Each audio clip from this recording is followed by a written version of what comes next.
This episode is brought to you by Choiceology, an original podcast from Charles Schwab. Hosted by Katie Milkman, an award-winning behavioral scientist and author of the best-selling book, How to Change, Choiceology is a show about the psychology and economics behind our decisions. Hear true stories from Nobel laureates, authors, athletes, and everyday people about why we do the things we do. Listen to Choiceology at schwab.com/podcast or wherever you listen.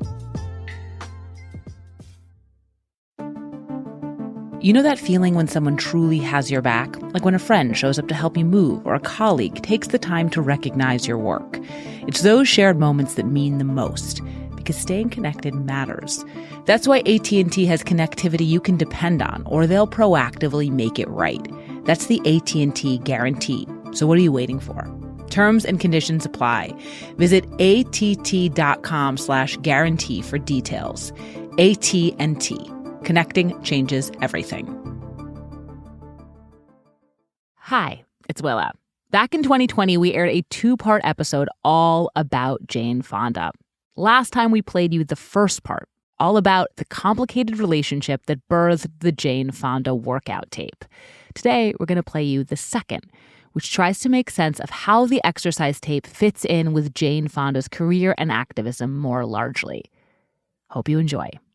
5,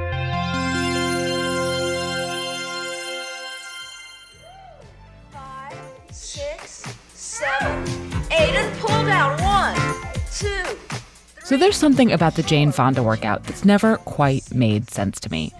I know I'm inclined to see mysteries everywhere, but I saw one here, between the leg warmers and the leotards. 6, 7, 8, and pull down right.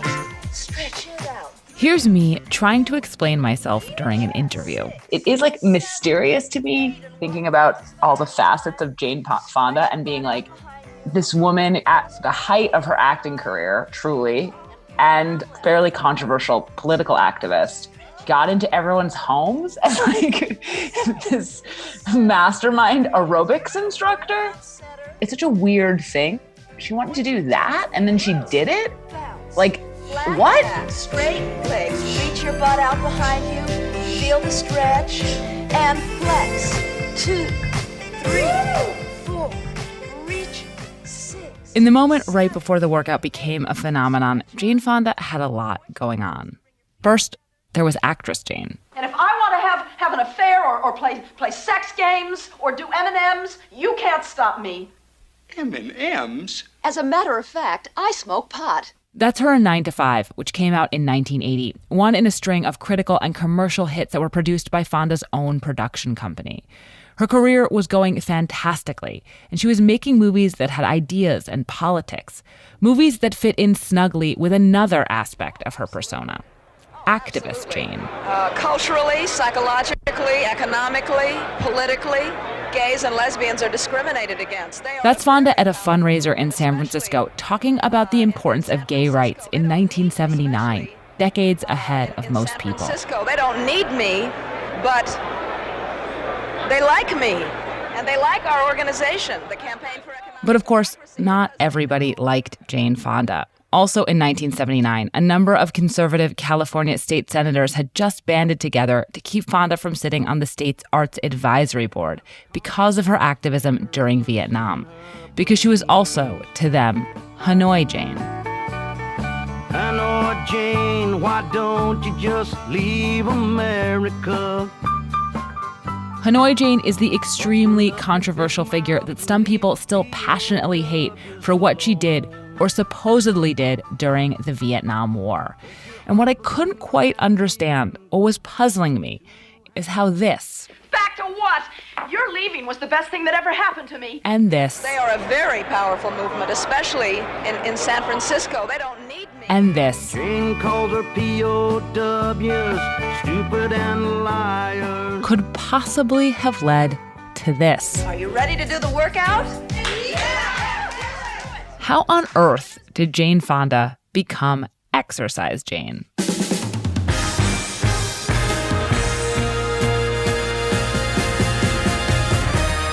This is Decoder Ring, a show about cracking cultural mysteries. I'm Willa Paskin. This is the second episode of our two-parter about the 1982 Jane Fonda workout tape. In the first, we looked at the complex relationship between Jane Fonda and Lenny Kasdan that birthed the workout in the first place. And if you haven't listened to that one yet, please go do so. It will give you important context for this one. As for this episode is about the other complicated relationship embedded in the workout, the relationship between Jane Fonda and the American public. It's one that started way before the workout and continues to this very day, but that, with the workout, reached a fascinating inflection point. The Jane Fonda workout changed how we see video, gyms, exercise, celebrity, and lifestyle branding. But most of all, it changed how we see Jane Fonda. So today on Decoder Ring, the same question, two ways. How did Jane Fonda make the workout? And how did Jane Fonda, of all people, make the workout?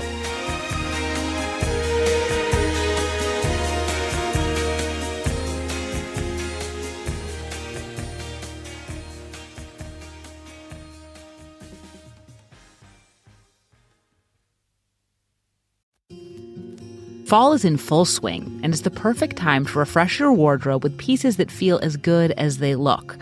Luckily, Quince makes it easy to look polished, stay warm, and save big without compromising on quality. As the weather changes, I've started wearing this fisherman sweater from Quince in a navy, nice and chunky, over a summer dress I have from Quince, because we're in that in-between season when sometimes it's too hot when you're in the sun, and then it's too cold when you're in the shade. And either way, Quince has got me. By partnering directly with ethical, top-tier factories, Quince cuts out the middleman to deliver luxury quality pieces at half the price of similar brands. Keep it classic and cozy this fall with long-lasting staples from Quince.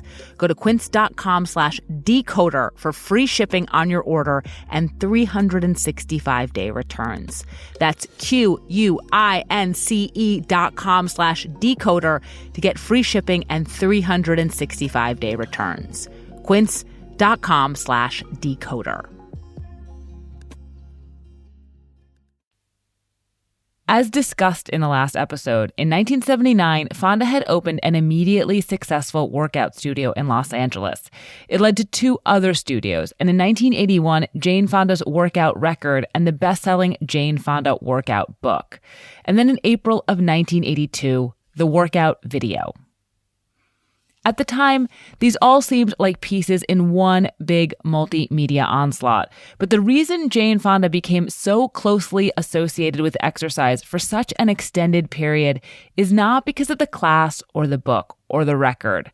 It's because of the video and the 20-plus ones that came after it.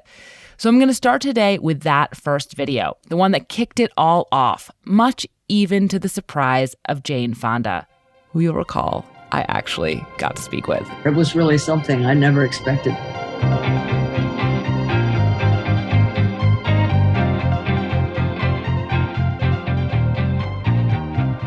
In early 1982, making an exercise video was an out there idea.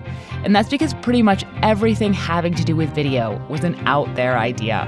Only 2 million homes in America had a VCR at the time, and those homes almost exclusively rented. No one was making video content for consumers to buy, except for a young man from Southern California named Stuart Carl. He was kind of very much the innovative entrepreneur. You know, he'd started like the first waterbed magazine. Stuart Carl died in 1991 at 38 of cancer, but Court Shannon, who you just heard, was a longtime colleague of his. After dropping out of college in the early 1970s, Stuart had spent a few years as a waterbed salesman, thus the successful Waterbed magazine. But once he was in publishing, he noticed another nascent industry that could use a trade paper: video stores. He started Video Store magazine, which gave him enough insight into the business to think both that video was going to be a big deal and that it was way too focused on renting movies and also pornography, which is a big part of the rental market at the time. The video store would pay $80, $90, $100 for one copy of a feature film. And then they would rent that out for X number of dollars per night. No one was actually transacting sales. They didn't have something that people necessarily wanted to buy or own, especially at those price points.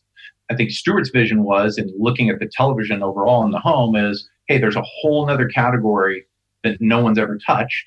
which is how to cook, how to exercise. The company Stewart founded was called Carl Video. It specialized in what Stewart described as mid-vid, everything between, quote, Jaws and Deep Throat.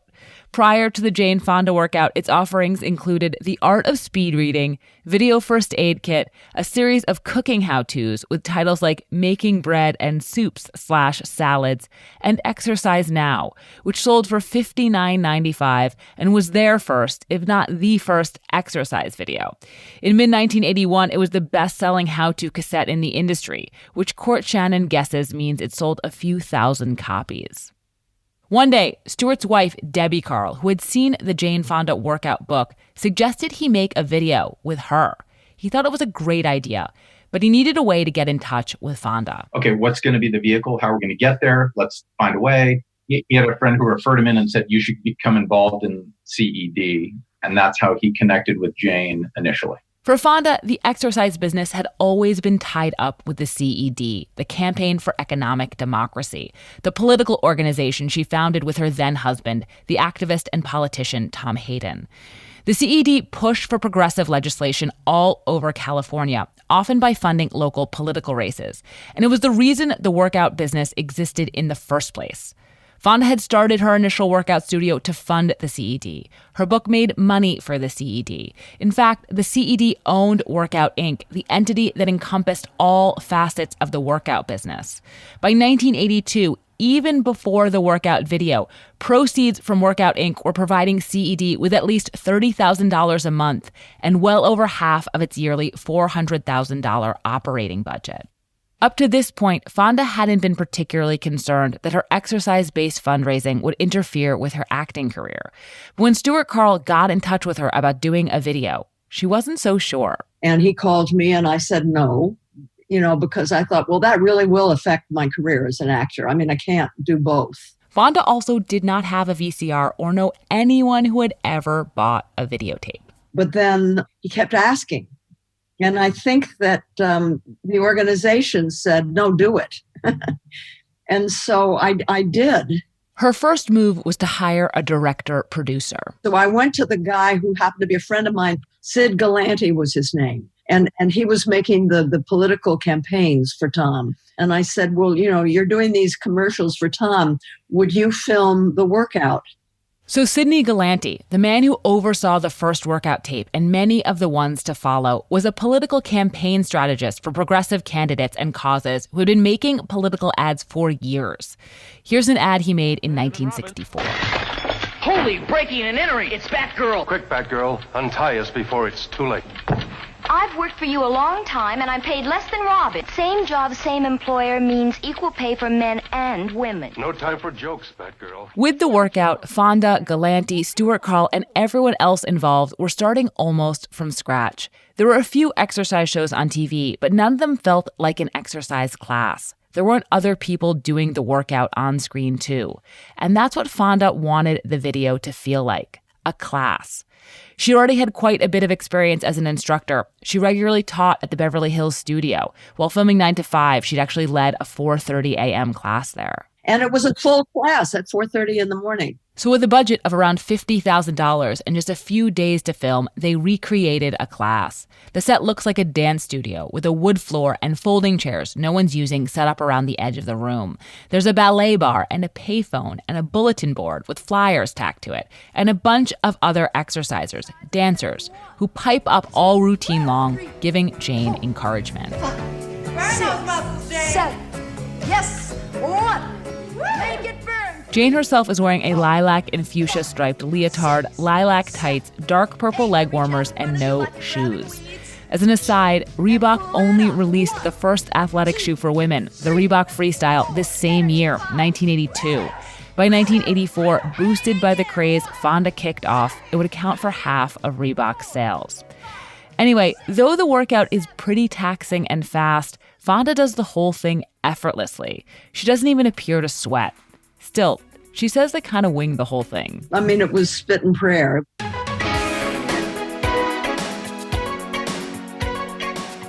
When the workout was finally released, expectations weren't that high.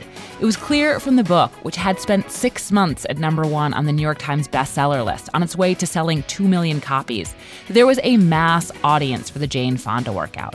But it was unclear if that size audience would exist in the completely unproven field of home video. Initially, it seemed like maybe not. It entered the Billboard video charts a month after its release at number 23. But the workout video had something going for it. Jane Fonda. She started going around the country on a tour called Exercise 82, teaching in-person exercise classes to hundreds of women. The events, for which you had to buy tickets, were fundraisers for the CED, but you could also buy merch there. A Jane Fonda workout sweatshirt and sweatpants, the book, the video, the record. Now inhale, open your arms to the side. Exhale and raise them over your head. Now reach with the right arm, lift. Stretch, now left. Stretch and right. Carl Video took note of the live events and offered to organize even more. They piggybacked on them with in-person events at local video stores and on local media, and they got the video into bookstores and big box retail outlets before that was common. By late 1982, the video was becoming a phenomenon in its own right. Stretch to the left. Stretch it out. 8. Stretch and left. Stretch. Now pull up. It didn't matter whether it was us in the company or the distribution companies or the stores. They're like going, this is unbelievable. Court Shannon, who is now a media and advertising consultant and who worked at Carl Video at the time, again. How could this grow so fast, sell so much, and do it week in, week out, month after month? It seemed like it was an out-of-control rocket ship. By 1984, Fonda's tape had sold 275,000 copies at $60 a pop, $160 in 2020 money, breaking all records for VHS sales up to that point and becoming the best-selling video of all time. But this doesn't capture the scope of its success. It wasn't just a hit. It was a category creator. At the time, no non-theatrical video had ever sold more than 100,000 copies. Fonda's video more than doubled that and kept going, all the way to 17 million. It not only pushed VCR sales through the roof and created the exercise video category, it created the for-sale video category, meaning every tape you could buy and bring home. It was the breakout hit that led directly to every weird and not so weird video of the 1980s VHS boom. And all of this was thanks to Jane Fonda, which brings me back to the mystery I was mulling over at the top of the show. Because didn't people hate her? Comcast is committed to bringing access to the internet to all Americans, including rural communities across the country, like Sussex County, Delaware. We were being left behind. Everybody around us seemed to have internet, but we did not. High-speed internet is one of those good things that we needed to help us move our farming, our small businesses, our recreation forward. Learn more about how we're bringing our next-generation network to more people across the country at comcastcorporation.com/investment in America. You know those little check-ins, like calling your grandmother to say happy birthday or texting your friends just to gossip. Feels good, right? It's those shared moments that matter most because staying connected matters. That's why in the rare event of a network outage, AT&T will proactively credit you for a full day of service. That's the AT&T guarantee. So take a moment to connect. Make the call to your parents you've been putting off. Send a quick message to an old friend. And do it all knowing you've got AT&T behind you. Credit for fiber downtime lasting 20 minutes or more, or for wireless downtime lasting 60 minutes or more caused by a single incident impacting 10 or more towers. Must be connected to impacted tower at onset of outage. Restrictions and exclusions apply. See att.com/guarantee for full details. AT&T. Connecting changes everything. So I just want to say here that my curiosity about the Jane Fonda workout is deeply generational. I was born in 1981 when Exercise Jane was about to become fully ascendant, and the whole thing is a curious artifact of my childhood. She's one of the first celebrities I can remember knowing about because my mom had the Jane Fonda workout record, and I learned who she was from the cover. I've learned a lot more about Jane Fonda since then, but I've come to see that there's another way that my age informed my curiosity about the workout. By informing my understanding of the Vietnam War. One of the things that most puzzled me about the workout was totally tied up in Vietnam. And it was this. If Jane Fonda's Vietnam activism had been so controversial, how did the workout become so successful? If so many people despised her, why had others let her into their house to teach them how to do pelvic tilts? How had she gone from someone so political to someone so not? How had Hanoi Jane become Exercise Jane? And the answer to that is actually that a lot of Americans, not just me, misremember Hanoi Jane. And to understand how, I have to go back to her origins. I have to go back and look at Jane Fonda and Vietnam. In 1970, Fonda, back in America after years in France and newly politicized, throws herself into activism.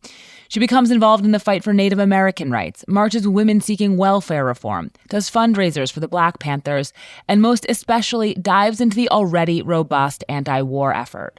From the start, she is especially focused on the GI movement, the growing cohort of enlisted and former members of the armed forces who opposed the war in Vietnam.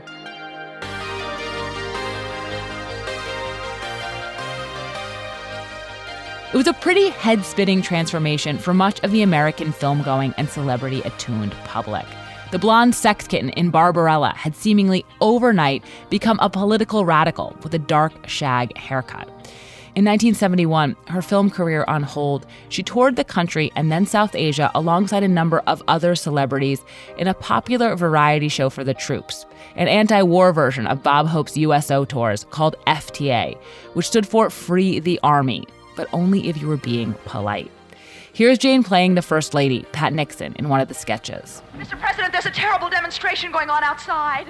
Oh, there's always a demonstration going on outside, Pat. Yeah, but Richard, this one is completely out of control. They're storming the White House. Oh, in that case, I better call out the 3rd Marines. You can't, Richard. Why not? It is the 3rd Marines. Oh. By this point, Nixon was already paying attention to her.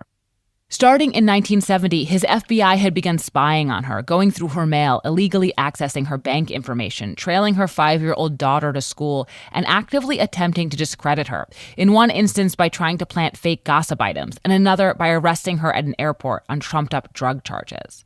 Nixon was recorded speaking about her on the White House tapes in 1971. Jane Fonda. What in the world is the matter with Jane Fonda? I feel so sorry for Henry Fonda, who's a nice man. She really is. She's a great actress, and she looks pretty, but boy, she's often on the wrong track. An aide reportedly said of Nixon around this time that what Brezhnev, the then head of the Soviet Union, and Jane Fonda said got about the same treatment. And this was all before her famous trip to Hanoi. In 1972, in advance of the upcoming election and in response to the war's widespread unpopularity, Nixon was pursuing a strategy called Vietnamization, pulling back American troops so that the war could be carried out by South Vietnamese forces and an unprecedented amount of American bombs. As American soldiers left Southeast Asia, for many people, the war was becoming less urgent, but not for Fonda. That if he reduces the number of white American deaths and reduces the cost of the war, that our conscience can be pacified, that the American people don't care whether millions of people in Asia are killed in our names. News reports, corroborated by the Swedish ambassador to Hanoi, suggested that the Nixon administration was intentionally bombing river levees in North Vietnam that, should they give way, would destroy the rice fields, potentially starving 1 million people. The administration denied this at the time, though later the Nixon tapes would reveal Nixon and his Secretary of State, Henry Kissinger, talking about this very possibility with little concern. But Fonda was very concerned. In July of 1972, at the invitation of the North Vietnamese government, she traveled to Hanoi, specifically to gather evidence of the bombings. Nixon is aiming at the one most vulnerable point, since it is an agrarian society, and that is their crops, their land, their agriculture. At the time that she went, 300 Americans had already visited or would soon visit North Vietnam, including famous ones like Pete Seeger, Joan Baez, Judy Collins, Susan Sontag, and former Attorney General Ramsey Clark.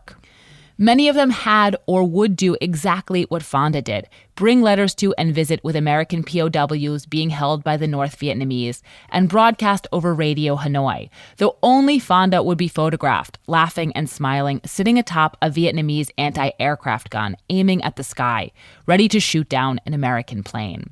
The moment and those photos haunt her reputation to this very day. But that didn't start right away.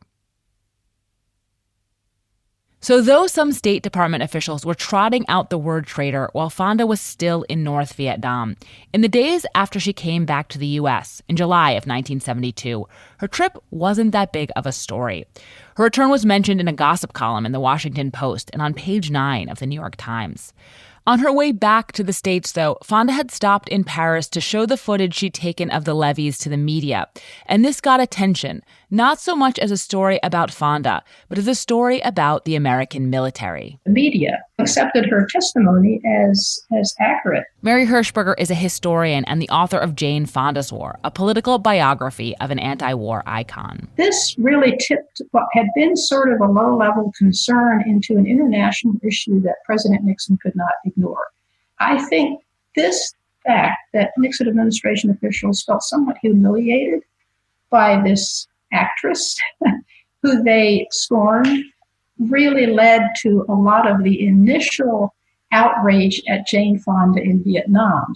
Nixon had been heaping scorn on the student activists and anti-war protesters he'd famously called bums for years. But Rick Perlstein, writing in his popular history of this time, Nixonland, says that in making herself such a problem for the administration, Fonda inspired a more pointed Nixon strategy, one that would outlast Nixon's own presidency. He writes, Fonda's trip marked the emergence of a new narrative about Vietnam, that people like Lyndon Johnson and Richard Nixon weren't responsible for the disaster, but people like Fonda, stabbing American soldiers and South Vietnamese allies in the back, were. Over the next couple of weeks and months, attacks on Fonda increased, led by right-wing political figures calling her traitorous, communistic, and shrill. Jesse Helms, who was running for his first term as senator at the time, was then the executive vice president and chairman at a North Carolina-based TV station, and he regularly denounced Fonda on TV. In August, First Lady Pat Nixon criticized the visit. That same month, Representative Fletcher Thompson sought to subpoena Fonda to speak before a congressional committee holding hearings on travel to hostile areas, i.e. North Vietnam. Another congressman would later introduce legislation that would restrict such travel because of Fonda. The veterans of foreign wars called her a traitorous meddler and said she should be prosecuted, and she would be chastised and censured by a couple of state and city legislatures and excoriated in a handful of newspapers. But all of this didn't come to very much. At the time, in 1972, yes, you can say there was a lot of venom directed against her, a lot of criticism. She was called a traitor. But this did not get much traction because at this time, fewer than 50% of Americans supported the war. This may also explain why the anti-aircraft gun photo, which has since become the iconic image of Fonda's supposed treachery, wasn't yet central to the attacks on her. That photograph, nobody paid much attention to it at the time. I suspect the primary reason is that at the time, in 1972, a lot of Americans were horrified at all the bombing. What that picture showed is not just Jane Fonda on an anti-aircraft emplacement, but what you don't see is that there are planes up in the sky that are dropping bombs on the people. Instead of the photos, the focus was on Fonda's Radio Hanoi broadcast, in which she addressed American soldiers in South Vietnam. This is Jane Fonda speaking from Hanoi. A phenomenon has been taking place in the United States called the GI movement. Prior to 1968, many of the soldiers, the grunts, the snuffies, the ground troops in South Vietnam, had believed what their officers and their generals had told them. In focusing on the broadcasts, her critics were hoping to establish a lineage between Fonda and Axis Sally and Tokyo Rose, two American women who had been charged with treason for broadcasting on German and Japanese radio during World War II. There was also a Vietnamese woman who had broadcast in English on Radio Hanoi, who was known as Hanoi Hannah. Sometime in late 72 or early 73, Fonda got the nickname Hanoi Jane, at first to connect her to these women. But the name took on a life of its own in 1973 when Fonda called returning POWs who said the North Vietnamese had a blanket torture policy liars. It's a comment for which she would later apologize, but that spurred a lot of immediate and intense hostility, like people burning her in effigy and death threats, as well as much of the long-lasting anger. If she doesn't like it here, I believe that she should coincide with all of those people over there and cohabit with them. It also prompted this song, which you heard earlier, a country western track performed by Leon Rausch. Hanoi Jane, why don't you just leave America? Button up your big mouth and leave a POWs alone. By this point, her acting career was in a precarious position. Talking to the New York Times in 1982, she said, "Nixon was president and I couldn't get a job. I can't say I was blacklisted, but I was graylisted." So clearly, many people were very angry with Jane Fonda. What's important to keep in mind is that for all of the people who were angry with Fonda, there were even more who were not angry with her, who shared her views on this deeply unpopular war and admired her for expressing them. The American public at the time was living with the reality of the war. They knew what the bombing was doing to Vietnam. There were a lot of Americans who were really distressed about it. And her popularity actually increased at the time. In 1973, the Gallup poll listed Fonda as one of the most admired women in America for the first time, on a list topped by Pat Nixon. Articles written now about this period tend to say this is when Fonda became controversial, and that's just been the case ever since. But it's not. By 1974, the level of ire towards her was already abating. With the Watergate scandal as a backdrop, Fonda seemed right and righteous, a personal survivor of Tricky Dick's dirty tricks. By 1975, with the war over and Nixon out of office, she returned to acting, no longer on any gray list. On the occasion of one of her first significant films in years, 1977's Julia, she went on The Tonight Show. Johnny Carson introduced her like this. My first guest tonight is a gal that I admire highly, not because she is such a fine actress, which she is. And I admire not only as a professional, but because as a person who has taken a stand on issues that at times were unpopular and was willing to stand up and be counted. Called a radical, and it's a funny thing how people who were called radicals at the time now are considered people who, a lot of them who were right on. And a lot of people wish that they had taken those stands previously. In 1978, Fonda's IPC Films, her production company, which takes its name from her political organization, the Indochina Peace Campaign, released Coming Home. Coming Home is about a paraplegic Vietnam vet, played by Jon Voight, and the married woman whose mind and sexuality he opens, played by Fonda. It's going to be very hard for him. He's not going to like the fact that I've changed. You know, that I've never been on my own before.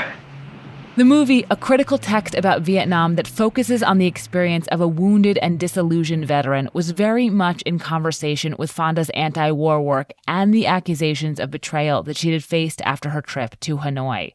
Basically, it's her Vietnam movie. She won her second Oscar for it.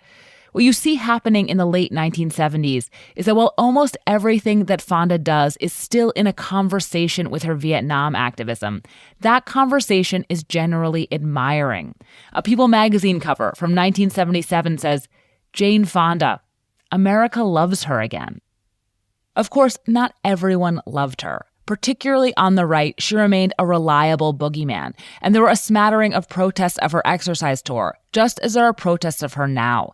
But in the late 1970s, to most people, she wasn't Hanoi Jane anymore, if she ever had been. Though loathing her was a familiar position, it had also become a fringe one.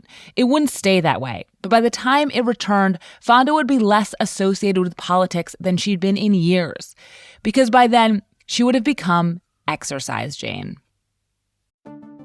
Some days we celebrate the wins, like calling your best friend to congratulate them on a big promotion or texting your grandmother happy birthday.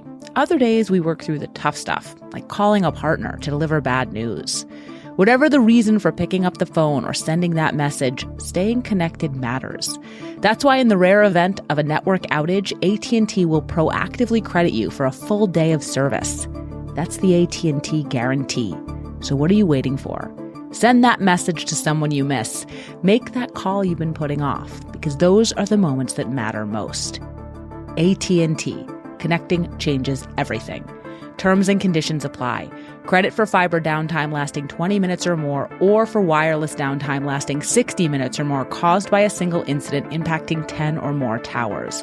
Must be connected to impacted tower at onset of outage. Restrictions and exclusions apply. See att.com/guarantee for full details. This episode is brought to you by Saks Fifth Avenue. Saks Fifth Avenue makes it easy to get creative with your personal style and find the best arrivals for fall. Transitioning from summer outfits to a fall wardrobe is always a little bit of a hassle. And I find looking at Saks.com helpful. They make it easy and fun to browse the latest fall fashions and find pieces that fit together and that fit me. They have some really great chunky cardigans, some from Polo by Ralph Lauren that look extremely comfortable and fashionable, and I can imagine wearing them all around my house and also out on the town. But that's my experience with Saks.com. There's so much more to explore based on your personal style and what you're looking for. So this fall, whether you're trying out the latest fashion trends or curating a closet that stands the test of time, Saks has you covered. If you're looking for shopping to be fun and easy, then head to Saks Fifth Avenue for inspiring ways to elevate your personal style every day. Almost immediately, the workout in all its iterations starts to change people's relationship to Jane Fonda. Here's President Ronald Reagan in 1983 mentioning Fonda, not to critique her, but to joke about her workout. I was worried that I'd get out of shape in this job, but thanks to Mike Deaver's diet, Jane Fonda's workout book, I feel just great. You wouldn't believe the muscle I developed in my left arm. I think it's fair to say that Reagan mentioning Fonda must have been something of a risque joke unto itself. But this captures the extent to which the workout had started to dominate the perception of her, to, in her own words, supersede everything else about her. Though the workout video was still funding the CED, on its face, it wasn't political at all. The book had actually had its share of politics, a feminist framing, a chapter on environmental dangers, Fonda calling herself an activist multiple times in the text. But you could buy the video because it was a great exercise routine, and Fonda looked great doing it and not think about anything else. And this changed how Fonda resonated. The video refashioned her into a different kind of star. A relatable one. I was in a drugstore buying something, and I was at the counter, and I said something to the pharmacist, and somebody 3 rows back in the line said, "Oh my God, it's Jane Fonda." And they knew it because of my voice. They recognized my voice because my workout had been coming into their house. And I realized when you're on television and you're coming into somebody's home, then the relationship between you and the audience changes a lot. It becomes far more intimate. When you're doing Jane, as people would say, Jane isn't a movie star anymore, let alone Hanoi Jane. She's the woman in your house, encouraging you to make it burn. And Jane was soon encouraging people on multiple tapes. Over the next 12 years, she would release over 20 videos and inspire, this is a conservative estimate, 100 other celebrity exercise tapes. This was the most obvious knock-on effect of the workout. All of the other celebrities who looked at Fonda's success and thought, I could do that. It begins in 1983. All right, we have some wonderful music. Now we're going to begin our breathing and our stretching, right, girls? Everybody get up. Take your hands below. You're going to breathe in. You're going to breathe That's out. from the legendary actress, singer, and dancer Debbie Reynolds' exercise tape, Do It Debbie's Way. Reynolds had also founded a fitness studio of her own in Los Angeles in the 1970s, but she implies right at the top that her video was inspired by Fonda. But you know what happened to me? I went out and I bought all these other tapes, which are excellent, but I found that I really couldn't keep up with them. Well, maybe I didn't want to keep up with them because they're really fast. I like to do everything. Do It Debbie's Way was targeted at an older crowd, and it features celebrity appearances by Dionne Warwick and Florence Henderson, and one knowingly sloppy backup dancer, the Oscar-winning actress Shelley Winters, in an I'm only doing this for Debbie sweatshirt, who cracks wise throughout the entire class. Rub our necks. Reach up there and massage those muscles out. Shelley, rest your muscles. Right now. Rub your neck out. You're good. Swing that. Though it can be at times a little half-hearted, Do It Debbie's Way ultimately sold at least 130,000 copies. Along with Every Day with Richard Simmons, which also came out in 1983, also made by Carl Video, it was proof that this exercise video thing could work for people other than Jane Fonda. And then it was off to the races. We're going to take you on a trip down the center of your body. That's your spine. Right down to your foundation. Your feet. And out to every extremity. That's from the gymnast Mary Lou Retton's Fun Fit, a workout for kids that was just one of dozens of tapes from the 1980s. Another was NFL player Lyle Alzado's 1984 tape No Sweat, the exercise program for everyone, which has a lot of crossover with Arnold Schwarzenegger's Pumping Iron. When you approach weights, you don't approach it with a sensitivity. You approach it with a warlike attitude, and we're going to do war with the weights. You ready? Begin. 1, 2. Marie Osmond, Caitlyn Jenner, Alyssa Milano, Shirley MacLaine with Exercise for Your Mind, Not Your Body, and Angela Lansbury all put out videos in the 1980s. I think femininity and sexuality go hand in hand. It used to be thought that women lose interest in sex after menopause, but now we know that just isn't true. In 1990, former porn actor Tracy Lords does her workout, jazz warm-up to Tracy Lords in rhyming couplets. Stretch it hard to Florga's chest. Keep the pace is the test. Push hard, see the ground. Better body, you are bound. Change! By 1992, fitness video sales across America totaled $415 million, and celebrity tapes had started to settle into a more set formula, which strongly resembled Jane Fonda's original workout. Less talking and more straightforward routines. A good example is Cher Fitness, a step routine very much in the no-nonsense Fonda mode that features Cher in an indescribable raven black leotard with tutu accents that sold 1.5 million copies. To what I'm really doing. And in 40 minutes, you've burned off a lot of fat, it's over, and you've really had a good time. I mean, I must say, it's difficult for me, but I never hate it. I always enjoy it. But even as Jane and Cher dominated the market, other celebrities were still doing their thing, like Estelle Getty with her Young at Heart. Raise your arms up high and say out loud, I feel lousy. I feel lousy. Raquel Welch's A Week with Raquel. And it's easy. Every morning when you wake up, just turn on your VCR. Make sure that you're on the right day. And follow right along. Here's Mark Wahlberg's Marky Mark workout. What's up? It's the Monk D, Cock D. In gym workout. We're about to get busy with some fat weights and all that. Also making tapes in the 1990s. Rita Moreno, Sally Struthers, Heather Locklear, Florence Henderson, LaToya Jackson, Regis Philbin, O.J. Simpson, Cindy Crawford, Mary Tyler Moore, Dixie Carter, Suzanne Summers, Paula Abdul, Claudia Schiffer, Joan Rivers, and Milton Berle, who did a segment in his low-impact, high-comedy workout in drag as, you know it, Jane Fonda. Hi, I'm Jane Fonda. I know just what you're all thinking. She looks much better in person than she does on the screen. By the late 90s, things started to peter out on the celebrity front, ceding ground to trainer-led routines like Tae Bo and Buns of Steel, which were also influenced by Fonda. Compared to almost all of these videos, Fonda's were the cream of the crop, not just because hers were the first and least ridiculous, but because you might have noticed she's a lot more A-list than most of these other celebrities. Exercise tape makers tended to be trying to up their profile or hold on to it.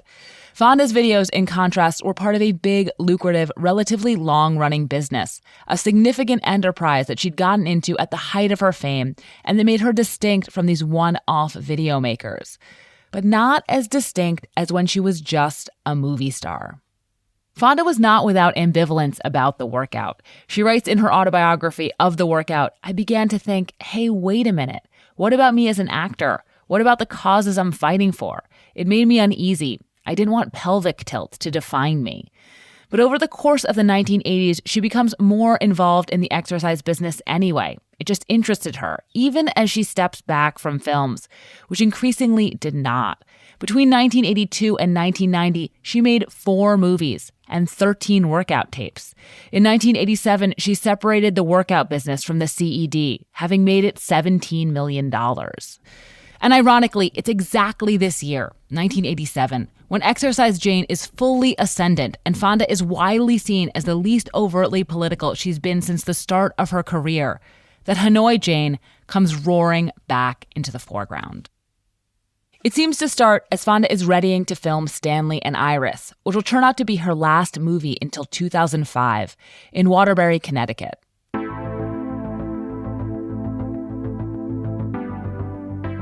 When it's announced that Fonda will be filming there, a Waterbury resident, World War II veteran, and member of the local Veterans of Foreign Wars chapter writes an angry letter to the local paper urging the city not to give comfort and support to Jane Fonda.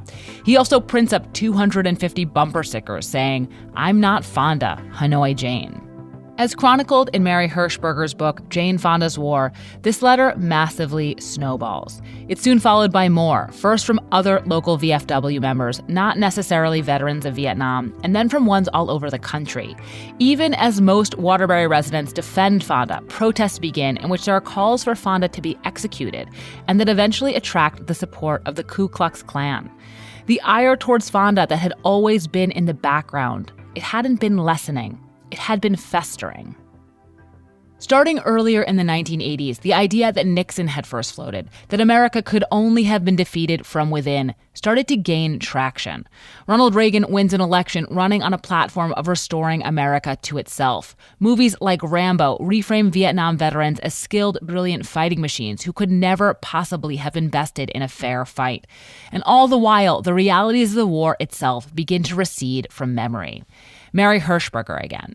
15 years later, what people really remembered was the fact that in the mid-1970s, they had lost a war to a country that was much smaller, much poorer, barely even had an air force, and they need an explanation for that.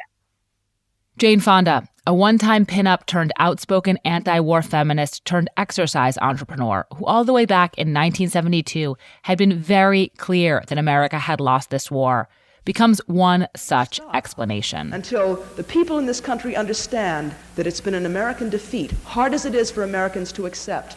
A third world underdeveloped country with no industry, 90% of whose people are peasants, has defeated the mightiest imperialist power in the world.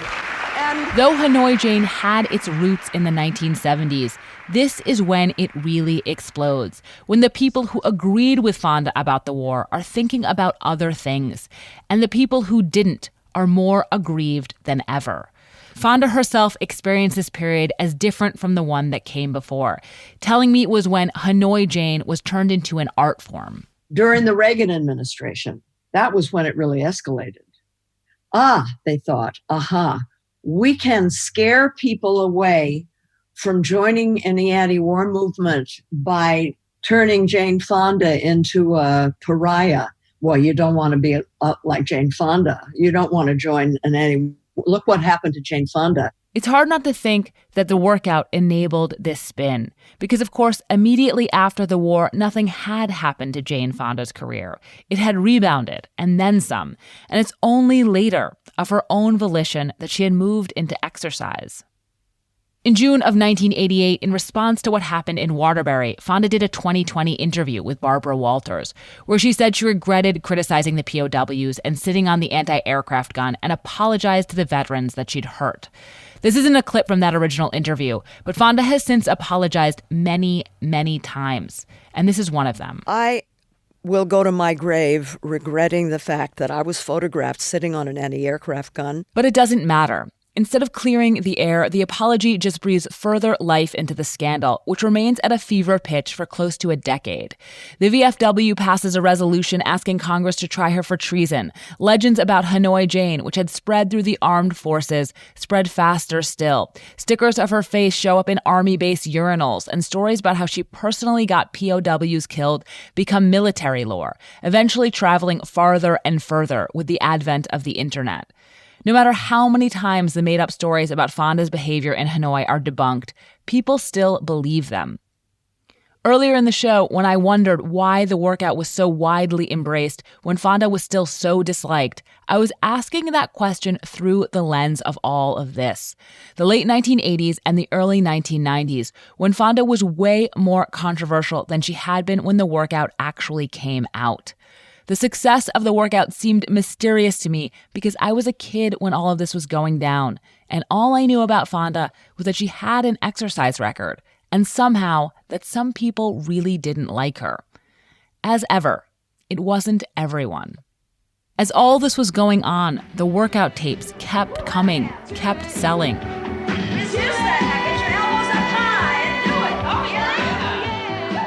They kept coming when she got divorced from Hayden, when she married Ted Turner, when she started to live a more private life, when she retired from acting in 1990. The last workout tape didn't come until 1994, and like a flashbulb, it left a long afterimage. Even after she stopped releasing tapes, their influence continued to shape the world of fitness. And of course, how we see her. Do it! Good, yeah. Do it! Do it!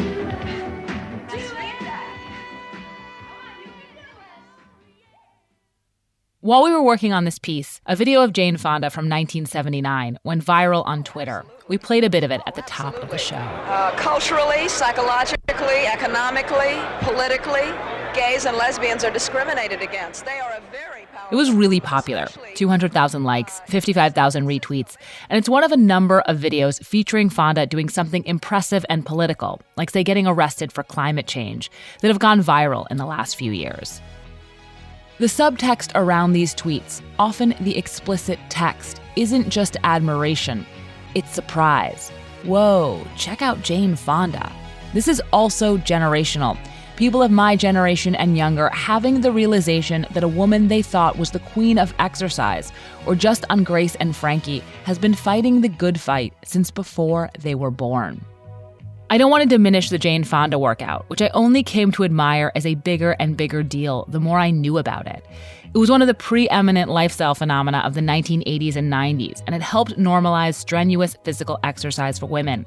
And it still works, and people are doing it right now when they can't go to the gym, which is actually how it started, when gyms were much less welcoming to women. But it was only ever a piece of Fonda, and for a while there, its popularity obscured more substantial things about her. In My Life So Far, which came out in 2005, she wrote, "It isn't easy for me to accept the fact that many young people, if they know me at all, know me as the woman in the exercise video that their mother used." Fonda is 83 now. She lived about as full a life as any celebrity, as any woman has, and she's still at it. I think it's only in the years since she unretired in 2005 that Exercise Jane has started to take its proper place in the scheme of Jane Fonda, just a part of the 50 years she has spent throwing herself, not without missteps, into things that matter. She may do a mean pelvic tilt, but you should see her life. It's better. Are they using you? I hope they use me. What am I here for if not to be used by good people for good things? This is Decoder Ring. I'm Willa Paskin. If you aren't already a Slate Plus member, please subscribe now from the Decoder Ring show page on Apple Podcasts or Spotify. Or visit slate.com/Decoder Ring Plus to get access wherever you listen. Slate Plus members get access to our bonus episodes, and they get to hear our show and every other Slate podcast without any ads, including the great show Death, Sex, and Money. There's an episode from last year I highly recommend that you check out called Love Actually, where host Anna Sale speaks with Jane Fonda about her marriage and divorce from Ted Turner. This episode was written by me. It was produced and edited by Benjamin Frisch. We had research assistance from Cleo Levin. Decoder Ring is produced by me, Katie Shepard, Max Freedman, and Evan Chung, our supervising producer. Merritt Jacob is senior technical director. Thanks to Mark Harris, Jeff Wexler, Carol Burke, Jerry Lembeck, Joe Pickett, Nick Pruer, Kaylee Morgan, Kimberly Christman, Amanda Cormier, Lenny Kasdan, June Thomas, Jared Holt, and Gabriel Roth. There were a number of texts that were essential to reporting this episode, including Jane Fonda's My Life So Far, Mary Hirschberger's Jane Fonda's War, Rick Perlstein's Nixonland, Carol Burke's Camp All-American, Hanoi Jane, and The High and Tight. Jerry Lembeck's Hanoi Jane, War, Sex, and Fantasies of Betrayal. And J. Michael Rafferty's doctoral thesis, Politicizing Stardom. Jane Fonda, IPC Films and Hollywood, 1977 to 82. If you have any cultural mysteries you want us to decode, please email us at decoderring@slate.com. And you can also call us now at our new Decoder Ring phone number. That is 347-460-7281. We'd love to hear any and all of your ideas for the show. We'll see you in 2 weeks.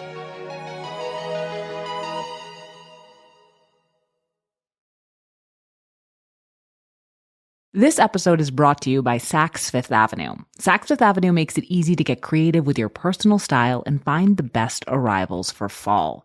Transitioning from summer outfits to a fall wardrobe is always a little bit of a hassle. And I find looking at Saks.com helpful. They make it easy and fun to browse the latest fall fashions and find pieces that fit together and that fit me. They have some really great chunky cardigans, some from Polo by Ralph Lauren that look extremely comfortable and fashionable, and I can imagine wearing them all around my house and also out on the town. But that's my experience with Saks.com. There's so much more to explore based on your personal style and what you're looking for. So this fall, whether you're trying out the latest fashion trends or curating a closet that stands the test of time, Saks has you covered. If you're looking for shopping to be fun and easy, then head to Saks Fifth Avenue for inspiring ways to elevate your personal style every day. For a limited time at McDonald's, get a Big Mac Extra Value Meal for $8. That means 2 all-beef patties, special sauce, lettuce, cheese, pickles, onions on a sesame seed bun, and medium fries, and a drink. We may need to change that jingle. Prices and participation may vary.